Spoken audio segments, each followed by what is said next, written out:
CM news, आपल्या बातम्या आपलं चॅनेल।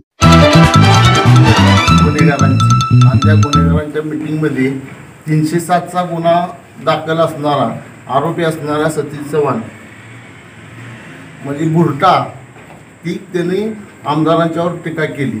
तर त्यांना आहे ना, ह्या व्यक्तींना विकास काम हे कधीही खूप चांगलं वाटत नाही।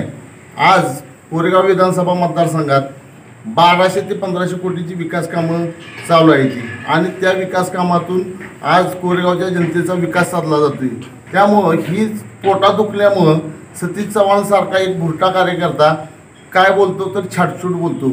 अरे तुम्ही छाटछूट सतीश चव्हाण आहे, इंटरनॅशनल छाटछूट हा सतीश चव्हाण आहे।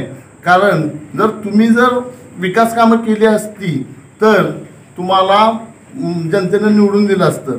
आज तुम्हाला जनतेने निवडून का दिलं नाही तर तुम्ही गेले 10 वर्ष नुसतं इथं आमदारकी घेतली आणि मुंबईत जाऊन तुमचा धंदा केला।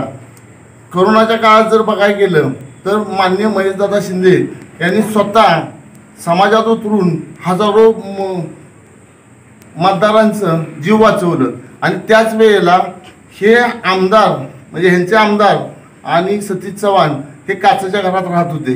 तर सतीश चव्हाणांना माझं सांगणं आहे की आपण मनोमिलनातनं दोन्ही महाराजांच्या मनोमिलनातनं आपण शिक्षण सभापती झाला होता आणि त्यावेळेला तुम्ही काय उपद्व्याप केले आणि त्यामुळं तुमच्या घरात काय आगळी घडली ही तुम्हाला माहीत आहे, जनतेला माहीत आहे।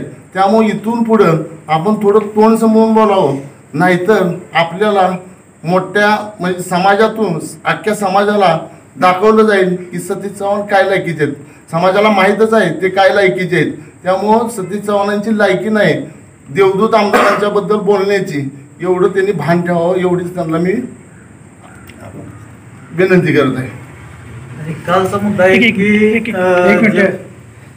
कालचा एक मुद्दा की जे पैलवानकी विषयी जे कोण बोललं की गोरटे सातारा जिल्ह्याचे तालीम संघ त्यांच्या मागं आहे, तर ती काय नाही जास्ती कुस्तीतला माहीत नाही ती सुद्धा आम्हाला सांगतात की सातारा जिल्हा आमच्या मागं आहे, असं आहे पैलवानकी क्षेत्रातले आमच्या सगळी मागं आहेत, आम्ही दाखवू। तर त्यासने आम्हाला सांगायचं आहे की तुम्ही कुस्तीतलं तुम्हाला माहीत नाही त्यासने आम्ही काय सांगणार आणि वेळ आल्यानंतर सातारा जिल्हा तालीम संघ ही त्यासने दाखवून देईल की बाबा कोण कुणाच्या मागं आहे।